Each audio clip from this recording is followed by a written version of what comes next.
if this is what they're going to start doing, I was like, I guess I know what the topic of my next video is then. Um, I'm going to make my next video on how RMTing works in PoE, what faction or what element TFT plays in that, how GGG is complicit by virtue of their, the incentive structures that exist on both ends wherein there's a conflict of interest. But anyways, I ended up spending, like, without even really thinking about it, I ended up spending like 4 hours basically writing like a dissertation on the parallels between uh, financial capital markets uh, that have elements of corruption in them, and like the shift towards command economies. And uh, anyways, I literally have like a table of contents here, but to that note, this is the topic of the video. Uh, what is a market maker in finance? How is TFT a market maker?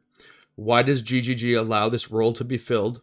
And an overview of third-party labor and support that have been required to prop up what is considered, in quotations, an indie company. The conflicts of interest that arise as a result of positioning versus function. So how TFT presents themselves versus how they actually operate. How does TFT make money in the game and the mirror shop? How does that work? How RMT provides incentive basis for this to continue. How the structure allows for the cleaning of money in the same way that one would launder money IRL or RMT goods. How TFT develops a vertically integrated supply chain. How TFT manipulates material markets to bottleneck supply and restrict competition. Plausible deniability and GGG's role in enforcing their TOS and their lack of do so causing complicity. Progressively developing monopoly that controls supply and forced scarcity, thus the price of mirrors. Trade moves from free market to command economy where TFT controls level of production, supply, price, as well as inflationary and anti-inflationary measures to suit their short-term needs. That was the first about 25% of it. And initially, I guess, like, my impetus for that was like not spite, but I was like, look, like, all right, like, if you want to start fucking picking off people that are minding their own business, that are, hanging around me because they want to get a little bit better, going out of your way to do so, then we'll discuss the elements of PoE that the average person perhaps is not so aware of. Because I'll tell you right now, and I'll put this offer up in perpetuity. I will pay Varga / Janubu, whatever, $10,000 cash to stream his gameplay for an entire month. And he has to handle the mirror services. All he has to do is stream it. 10 grand cash. And the reason why he will never ever do that or ever even answer that pretty much tells you everything you need to know.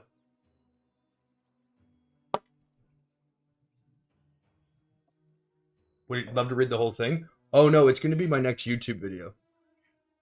But anyways, what I initially was doing, my point was that what I initially was putting together as kind of like a grr, fuck you guys, you were being mean to my guildmates, I actually somewhat developed into like a cogent thesis on the parallels between corrupt capital markets and TFT by virtue of, oversight, laziness, and not laziness, but opportunity cost assessments on GGG's end, right? Like GGG's since the initial, like since the game has come out, has been largely reliant on third-party applications to support deficiencies or holes in the game of itself, right? That should be there development-wise. Like there was acquisition, PoE trade, Path of Building, Excellence, Craft of Exile, the Wiki, PoE DB. These are, even fucking Never Sinks filters. Like all of this stuff was basically free labor that were passion projects of the community. And GGG being an independent studio, despite the fact they've been bought by Tencent now and certainly could afford the, um, you know, to hire some more back end development people, they still maintain this image with, a good degree of, not too many people like see that as like a shakeable thing, right? Like it's pretty entrenched in how they present themselves as a corporate body. But the reality of it is that it's a lot cheaper to have someone, maintain a service that should be in the game itself for you, um, and really just weigh the risk in terms of, like, for example, the divination card gambling. When it came out, how much they were actually scamming people, how much they were actually stealing from people, the hundreds and hundreds of mirrors that they were stealing from people from the harvest gamble. That was why GGG removed the harvest to a benchcraft and away from TFT, because like there's a threshold where you can deal with a certain element of, like, even though they have a terms of service, you know there's plausible deniability in the way that things are carried out. Um, like, first of all, TFT doesn't craft anything, right?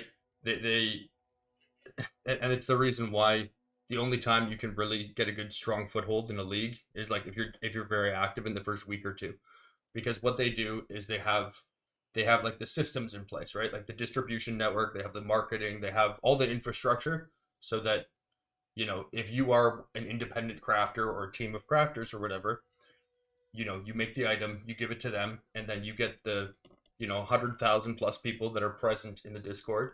You get the mirror service, you get the thread, you get the fact that somebody's online 24/7, that they know that they're going to get the copy of the item, whatever, right? Like there's that trust built into it. Plus, like if you're a content creator or a streamer or something like that, you can get featured on their featured on their page. It can be incentivizing in that way. um but they don't actually do anything themselves, right? They take the labor of other people, um and they take a cut of it. Now, this is why early on in the league, again, you can actually put a big dent in the long-term trajectory of it, because they're not actually doing anything themselves. If you're able to be super proactive, you can put it in a position, especially if you make something that is like best in slot. For example, I made the Ellie bow, Quiddy made the Fizz bow, or Cootie and Bat, but they quit the league, so they ended up giving it to TFT anyways.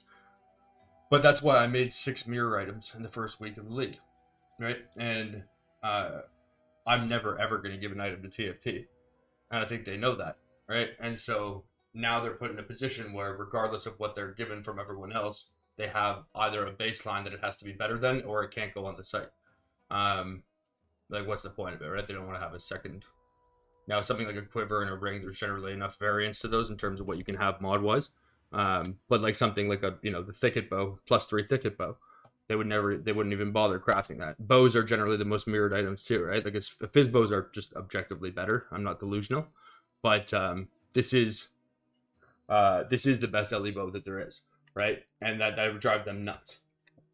But basically, after about 2 weeks, and there's a reason why these time periods exist, by the way, which I'll explain in the video. But if you ever wonder why pretty much all of your favorite streamers quit at the same time, and all the favorite crafters, it directly correlates with the drop in price of RMT mirrors, league over league, because there's a big player drop, and obviously the earlier in the league currency cost.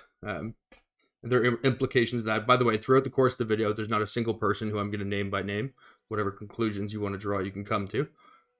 But I can show this stuff all. I also have had, I don't want to say I interviewed, but I had discussions with about 15 people with screenshots and a variety of other things to support pretty much everything I'm saying, as well as people that are top-end mirror crafters that RMT through TFT, who I won't name by name, but again, I will include the content of the words in the video, but basically just explain how when you have eventually this centralization where all the mirror items that are crafted, they all go towards this one source, right? Which means they can start taking a percentage fee on all of these things. And when they only have one mirror item, getting 15 or 20% fee or whatever it is, that doesn't matter that much, right? But when you have 100 mirror items and you're getting 15 or 20%, all of a sudden you've got more money than every single one of those independent crafters. And guess what you can do now? You can start buying the original copies off of them from the money that you get in those. And so that's how they amalgamate all of, like, this is how they actually build these things over time. Now, at no point do they generate anything themselves. They don't craft it. There's no effort put in their part. It's literally a vulturing system where they simply congregate all of these things into one. Now, why is this relevant? And how does this tie into RMT? From what I was told, I've never RMT'd, so this is again why I reached out to people that I was quite confident would do so and, promised anonymity. On the high end, how they RMT things is basically washing it through items that have a relative subjective value. So a mirror service, for example, or a mirror copy or a mirror base is a really good example of this, right? So say, like, I've got this base ring right here. Oh, sorry. If someone paid me one mirror for this, right, nobody would probably bat an eye. Obviously, probably a little bit underpriced, but nobody would bat an eye. Somebody paid me 8 mirrors for this. I might be like, oh, it's a little bit too much. But again, nobody would bat an eye. Now, that's a pretty big fucking spread, right? Now, if you're one person trading one time with a very large chunk of money to an account that maybe isn't registered or it's a newer account or something like that, that's going to maybe raise a couple red flags. However, if every single trade that's going on happens through one person who has all of the mirror items, all of a sudden, any one of these trades does not look suspect anymore because there's dozens of them happening. And, well, of course, how am I supposed to keep track of there's plausible deniability on the side of both GGG and on the side of them to say, look, I'm not responsible for the people who come to service these things. And to be honest, I don't want to sound like a hypocrite. I know for a fact certain people are RMTers when they come to mirror my items. And have I ever turned any of them away? No. So it's not unreasonable for them to say that. But what then happens is that the supply of mirrors in the market at any given time far exceeds what is posted. The problem is not the generating of mirrors on any one of the sides. Like either, the botting is something that GGG aggressively will pursue. Like when they're banning people for RMTing or whatever, 99% of the time it's automated stuff, right? Because it's much easier. Like you can check the keystroke logs or whatever, blah, blah, blah. It's much easier to ban that. It's a lot harder to prove that a trade that someone made with an account that's been, they have like a burner account that's been around for a year. They get to like level 60 that has like a double synthesis item that's somewhat subjective in its pricing. But, it's a lot harder to prove that, hey, that trade was illegitimate. And so they don't really, and again, this is not a world that I've been involved in. I went and specifically interviewed people that I know do this to find out how this worked. There's either lump sum ones, where they'll do a big one and they basically quit the league. So they'll, give all of their items or give all of their currency and take a quick payday of a lump sum, which I was told by one of them paid for 6 months of his rent. He's like, look, dude, I had fun in the league for a couple weeks. He's like, I can either keep playing the game with like a casual sort of half-hearted interest. He's like, or I can do this one action that pays for my rent for 6 months. With like, which decision are you gonna make? And it brought up a good point to myself, which is that,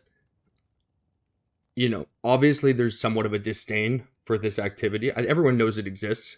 It's kind of like the word Voldemort in Harry Potter, right? Where it's like he who shall not be named. And the RMT element of PoE is pervasive and it impacts everyone. And I think that understanding how it impacts the game and how it's implemented and discussing it is very different than sitting there being like, hey guys, go buy your fucking currency. But when people realize that, okay, well, not only do the mirror items now belong to one singular party, right? But all of the mirrors now, 80% of them, are going to this one singular body as well. And so guess what you can do if you control both the supply and the inflationary measures, which is, again, how many mirrors are entering the market. You can create a false sense of scarcity to raise the price of the mirrors which people are then going to have to use on your items, which can then allow you to raise the price of the fee because it's going to be relative to the total cost of a mirror. And then, if people aren't mirroring items and you need more services to happen, well, guess what? You can flood the market with some more mirrors. And that's not what the fucked up part is, and that's not the part that bothers me specifically. The part that bothers me is that this same organization that does this, if they were completely third body, they're doing their thing, whatever, it's fine. But these are the same people that are held as the gatekeepers of like the de facto trading post of Path of Exile, right? And so the presented pretense of this group is one wherein over 100,000 people are using their service, which is presented in this glowing light, like, oh, look at, we're giving you the verification, the vouching, and blah, blah, blah. And people think that it's this altruistic act, but it's not, because guess what that also gives you? You have unilateral moderation control over supply chains now. So you want to bulk sell beasts and you just have a mirror item, and you don't want to have someone like myself be able to, who doesn't, fall into their shenanigans. You want to make sure that I can't make a mirror item that competes with yours. Well, guess what? I can control the value that are put out on bulk selling on beasts. And GGG doesn't want to have to code in the specific pages on bulk selling pages for beast crafting. So literally the only option is to do it through TFT unless you want to buy them one at a time. If they know that I'm crafting something, for example, and this has happened on 3 separate occasions this league, where I've started to do a mirror craft on something like this ring, and all of a sudden the price of vultures goes up by almost a divine, or the price of chimerals goes up by 0.6 divines. And if you want to bulk craft them, and you can't just eliminate them from the market entirely, but if you know that something's going to cost 1,000 vultures and 200 of that chimeral, or 500 chimerals, and so you can bump each one of those up by 0.8 divines each, it's like, well, you just added a mirror and a half, 2 mirrors or whatever to the average crafting cost, and that's just to get the implicit. Is that person likely to be able to make one to compete with yours? Unlikely. What's that person probably going to do? They're probably going to run out of currency, and they're probably going to sell you the base now because they just give up. And so that's another way that they accumulate these bases. And so the means they have this integrated vertical supply chain, right?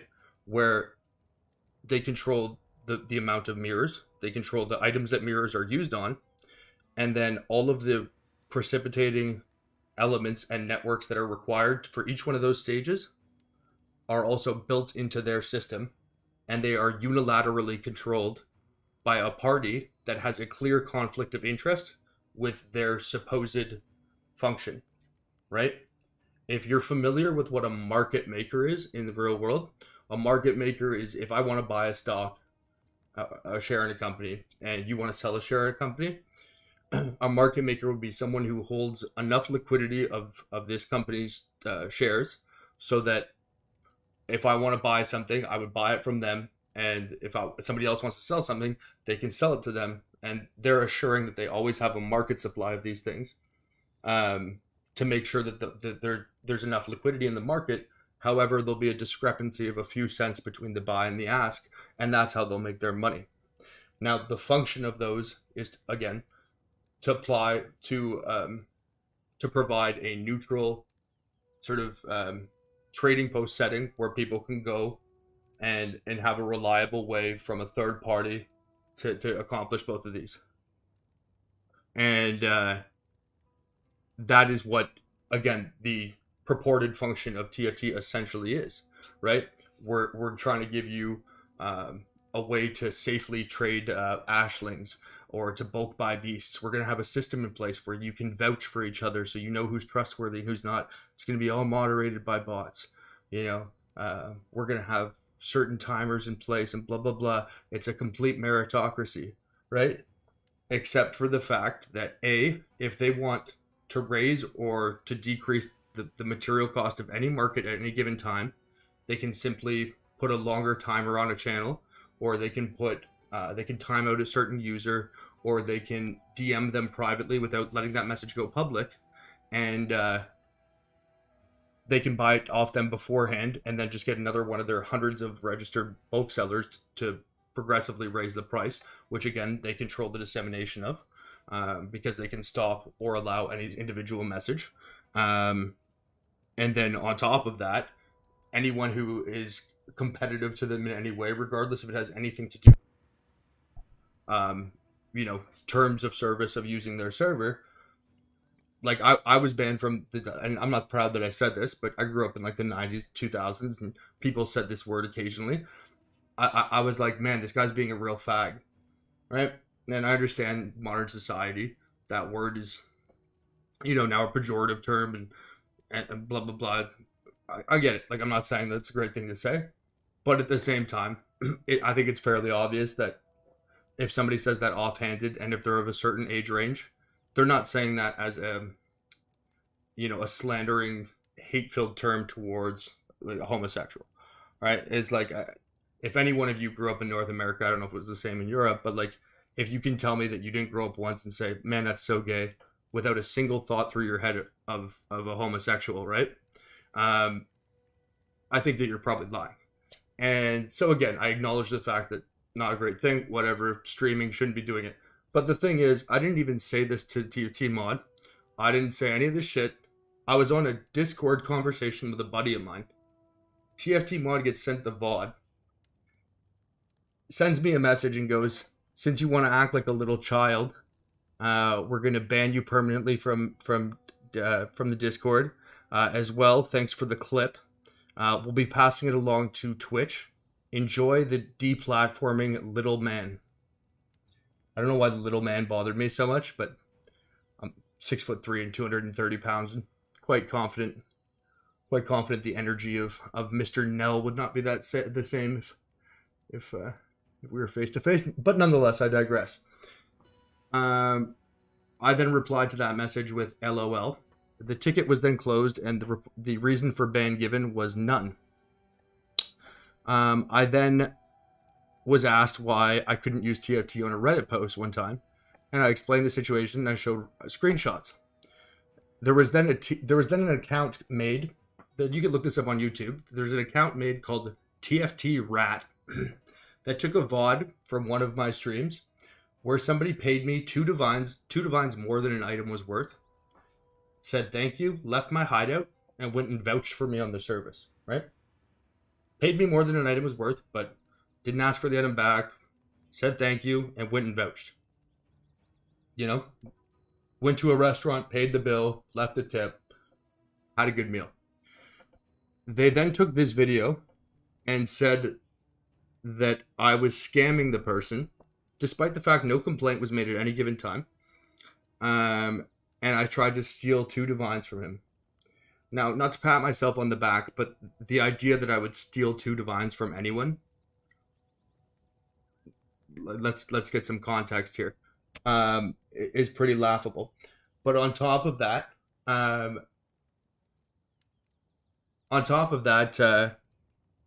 now anytime anyone tries to trade me, right, and they're using the TFT application, not only can I not use TFT now, but any person that tries to trade me, it says that I am a scammer, I am blacklisted, and that they shouldn't trust me.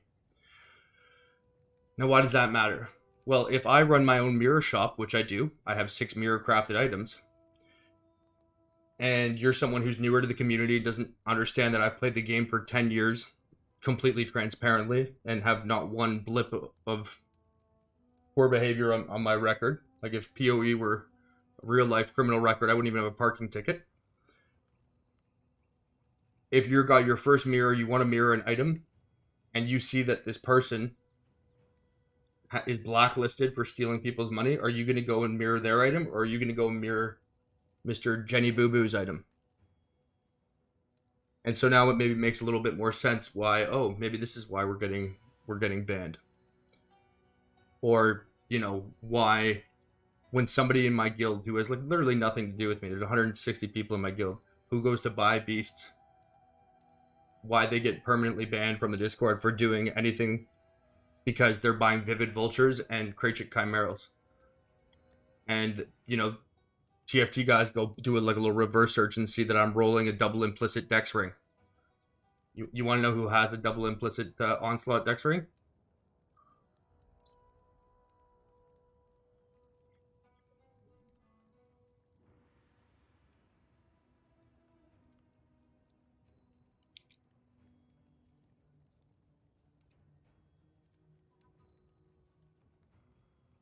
The sapphire ring was the part.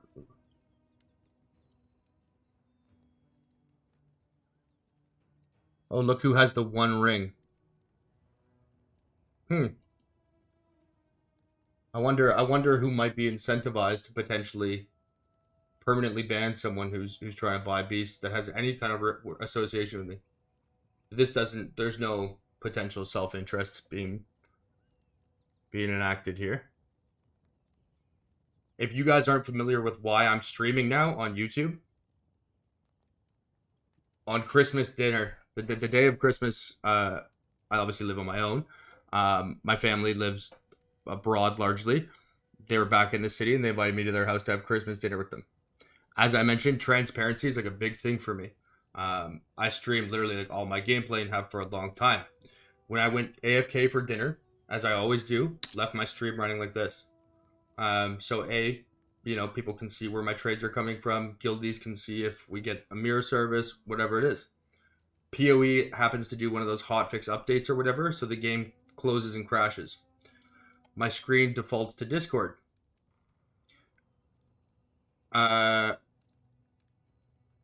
of a sudden, the same people who have had me banned from Twitch twice now, by the way, twice to this point, have had me banned from Reddit twice as well. Suspended from Reddit twice. All of a sudden, a random person starts spamming pornographic photos in my general channel, and then decides they have a changing in consciousness, and that they decide that all of a sudden the photos that they themselves are spamming in my channel offend them. So they then take a clip of it and then report me to Twitch for explicit images. And then I come back from Christmas dinner with my family I haven't seen, and the channel I've worked on for 7 years is now permanently banned, and still is.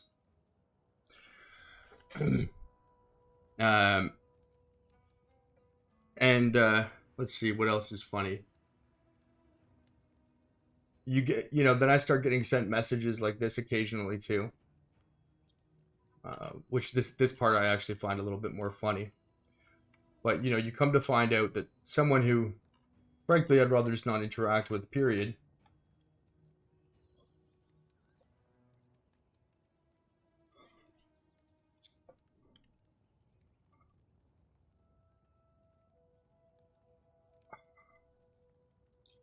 has a operating policy that you cannot say my name in chat with him.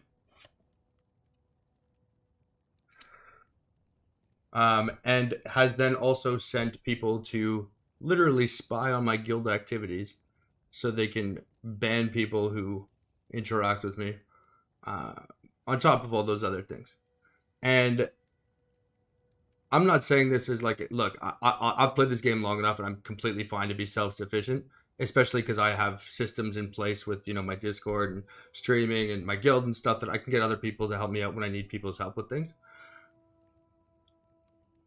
But the core of all of this, and really, I mean, anyone has any level of sensibility, what would ever make someone approach a video game with this level of seriousness, dedication, and sort of vengeful, like act like it. What it very much reminds me of, if you're familiar with labor unions in the 70s when they were infiltrated by the Cosa Nostra, like the Teamsters, for example. All right, they present themselves as a good thing. Labor union trying to raise the wage for their members, whatever. But on the higher end, they've got, the pension plan, hundreds of millions of dollars. What does the Italian mafia do? They go in, they strong arm them, and basically use it as a piggy bank to give themselves low or no interest loans to finance, the casinos in Vegas, businesses, whatever. And so you've got this, again, this infrastructure, this thing, the Teamsters Union, 2.5 million members in the 70s. You got Jimmy Hoffa running around, whatever. Far too big for, the government to shut down in of itself. People largely support it because it's got this prime cause.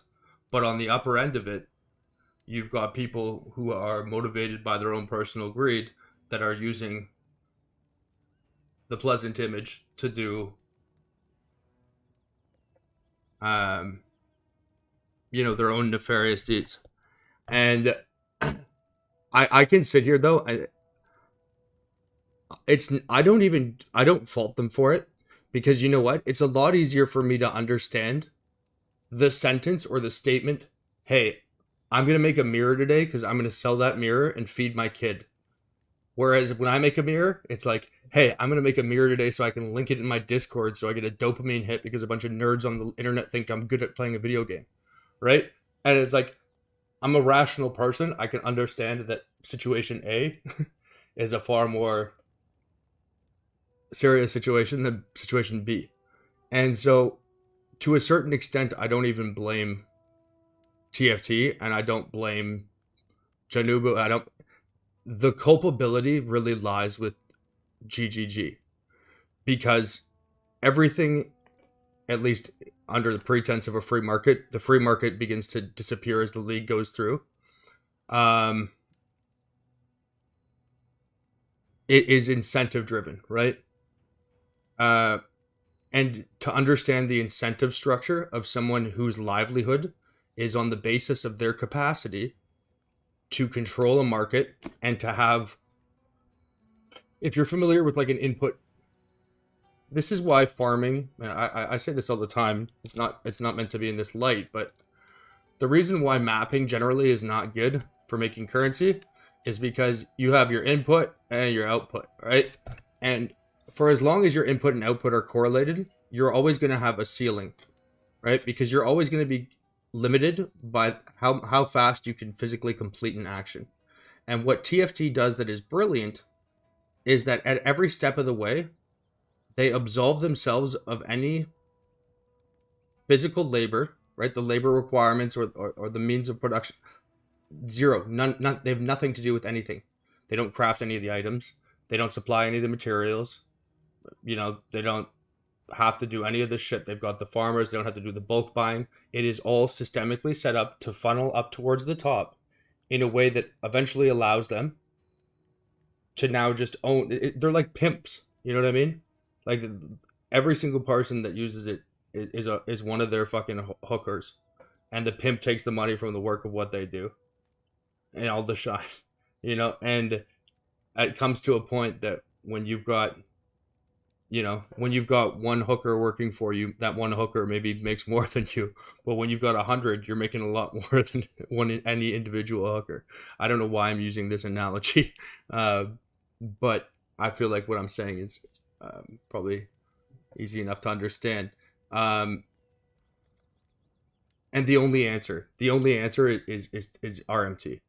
And then if it's that obvious, and this is not me just speculating, I actually know factually that this is how, again, because I have screenshots and I've spoken to people that have mirror items with them that are being sold for RMT purposes. Elaborating on that further I won't do, because the purpose of what I'm saying is not to air out any individual person. But the fact that to suggest the word RMT or TFT or to make these implications, is somehow dragging someone through the mud or is being callous or throwing shade or being a hater is a complete false narrative that is done. It's done to like silence dissent, right? And I think what's important is that issues are discussed in an open way where people are provided information that is at least actionable, in the sense that how can someone formulate or articulate a cogent thought that is on the basis of false information? And to their credit, they're fantastic with that. And I know this drives him nuts because I get sent screenshots of conversations all the time. But by virtue of what they're doing, he has to be fairly inconspicuous, right? This is why you'll never see them stream. Why would the person who has 150,000 person Discord is probably the most ubiquitous name and brand in the game, not turn on a Twitch stream. Probably make fucking 20 grand the first day that you do. Right? Well, the reason is because you can't. And this is why I always kind of jokingly say anytime someone criticizes, I'm like, all right, 10 grand, 20 grand, Janubu stream for 2 weeks. I'll quit the game. I'll give you a rate. I'm have stream for 2 weeks and take 20 grand. And we'll do it. And again, because they have to maintain a certain level of, behind the scenes action for that, it's not going to ruffle the feathers of many people, right? The woes that I have as a personal, like the qualms that I have with the situation, are obviously going to reek of self-interest to any person that listens to this VOD after this. Because, oh, I don't craft mirror items, why should I care? But this has a trickle-down effect on every single person. Have you ever seen any posts on Reddit this league about synth crafting? All they say is it's fucking impossible to do because it's too expensive. I would really love to engage with the mechanic, but it's impossible. I'm not the one that hoards that. I'm not the one that artificially pumps it up after they get control of all the mirror copies. That mechanic is now skewed and being withheld from the average person because of them. You want to know who's price fixing on certain currency values? You want to know who's artificially capping certain things? Check that too. You want to know why you can't afford to mirror an item? You know who's withholding the mirror supply so that the market has a forced or fake sense of scarcity? You know who then floods it sometimes too when they need people to start mirroring more often?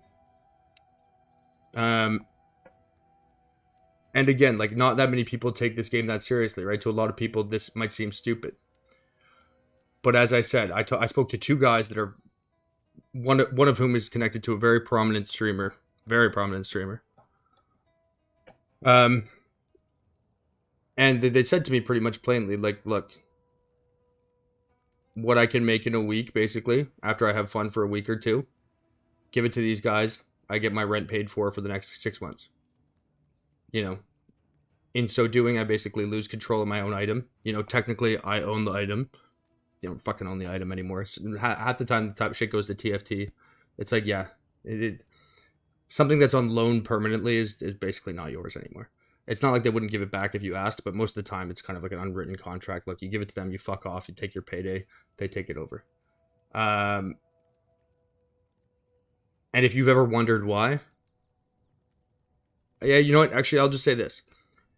Go look up when the average streamer, go look up the top 10 streamers on PoE, maybe top 15, because not all of them would do this. Look when the average one of them stops streaming every league, and then go look up the price of RMT'd mirrors. So the price, like, what's the price of a mirror on day one? By the way, I'm not advocating for anyone to RMT.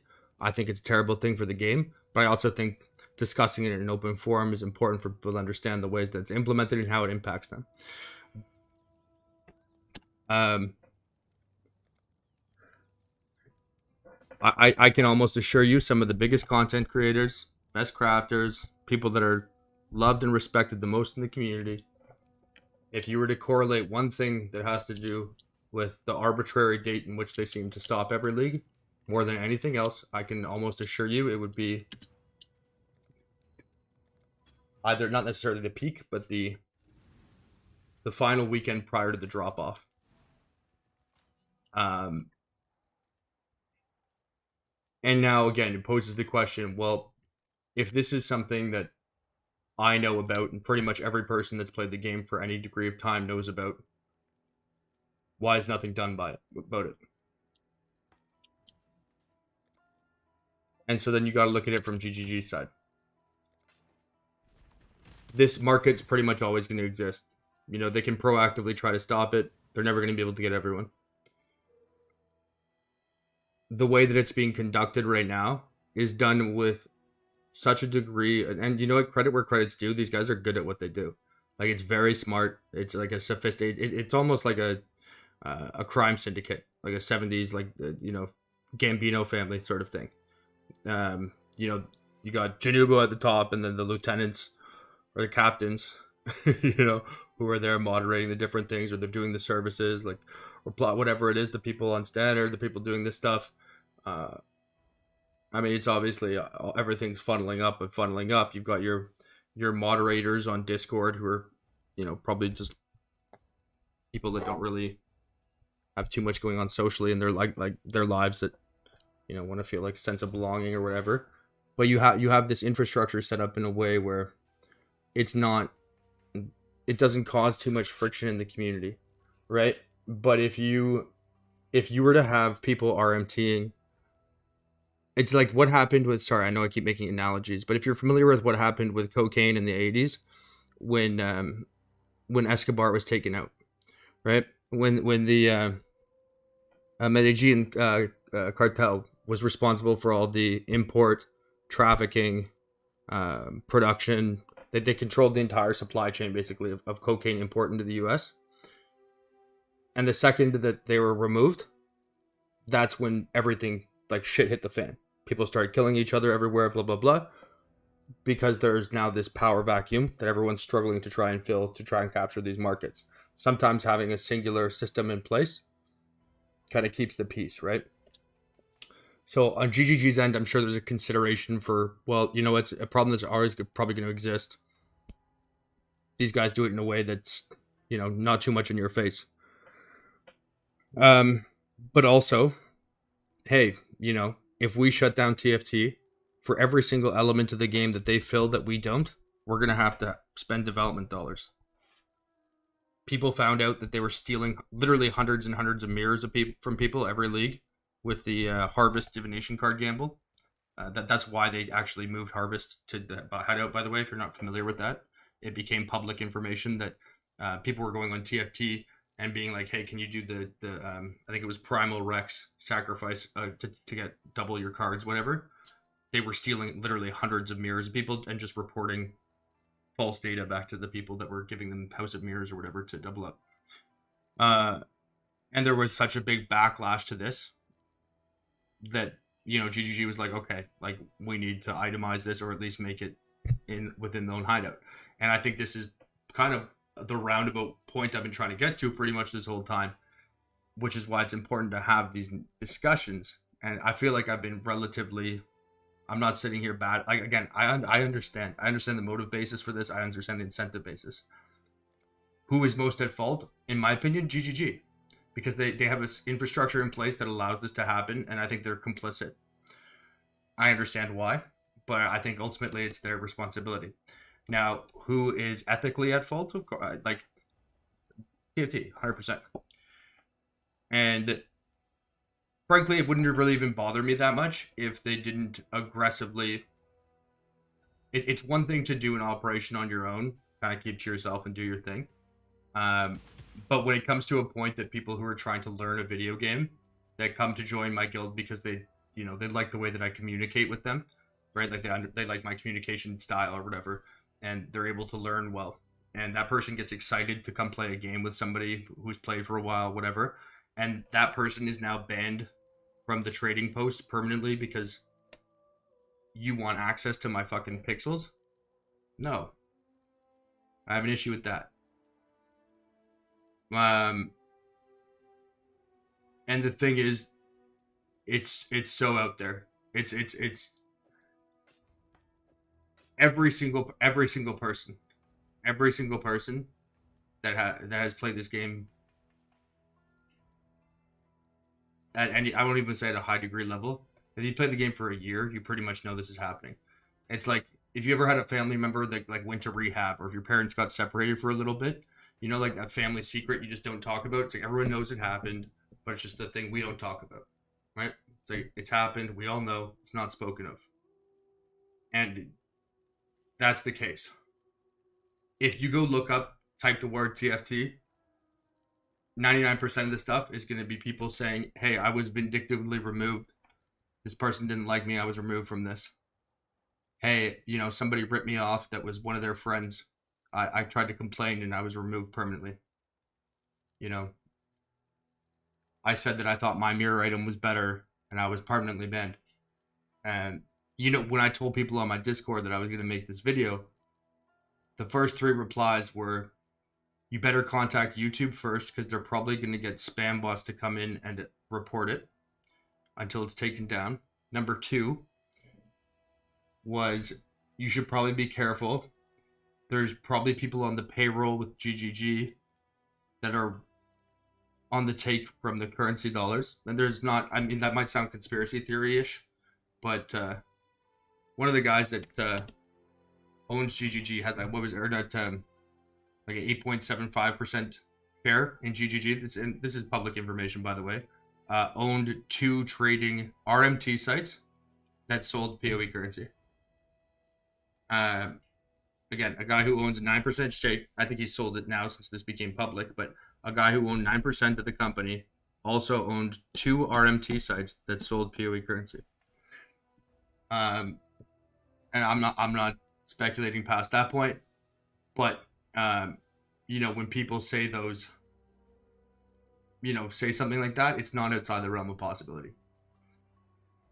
I know that the most recent person I talked to that I know RMTs, and I was asking for the information to kind of inform what the narrative that I was going to go with for this video. He said he was able to get 150, 140 US dollars. And this was relatively, like, you know, this is 3-4 weeks into the late. And I live in one of the most expensive cities in the world. Probably top 20 to live in Toronto, Ontario. 600 square foot 1-bedroom apartment is $2,200 a month. And a house would start at $1.5, $1.6 million. At that rate, I could afford my rent in this city.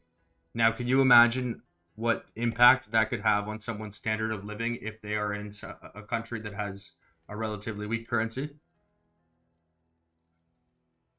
Because I'm pretty sure all of these sites, again, I've never been to one of these sites. I don't know one. I'm not suggesting people go to them. Don't get me wrong at all in this narrative here, but I imagine they probably trade in the US dollar, right? And especially if they do that, if it's 120 or 140, I can't remember exactly what number he told me it was, that he was getting per mirror, and you're in a country where, you know, that's probably what you make in a month.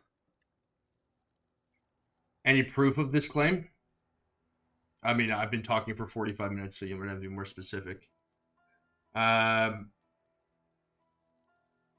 But yeah, I have spoken to TFT moderators, former TFT mods that were removed from their thing. I have screenshots of people using TFT's forum and then sending people links to an RMT site to try and buy their build from them. I have 2 of the top mirror crafters that are on the TFT site discussing with me in chat how they get paid out through it and why they stop when they do and how much they are paid. What else do I have here? I'm talking hard evidence because I'm assuming that's what you're asking for.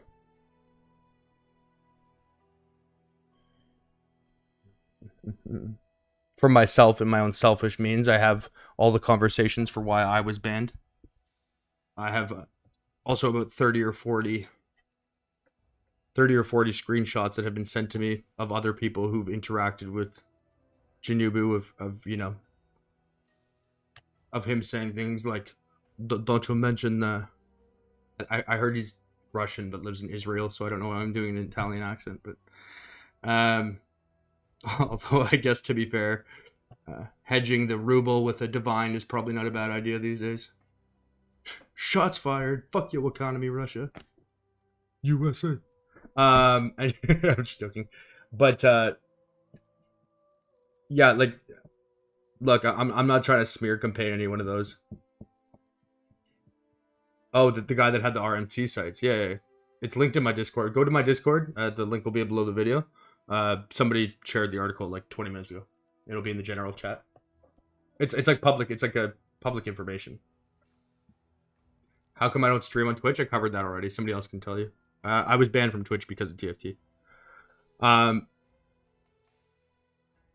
yeah, no, I never really had a problem with it, frankly, on a personal level, until,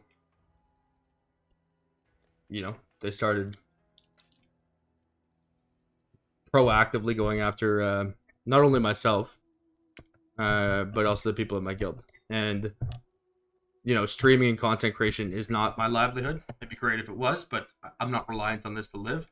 But at the same time, any measure of concern that I might have for people who are very clearly making their living off doing this, right? I'm not trying to take bread out of a kid's mouth, right?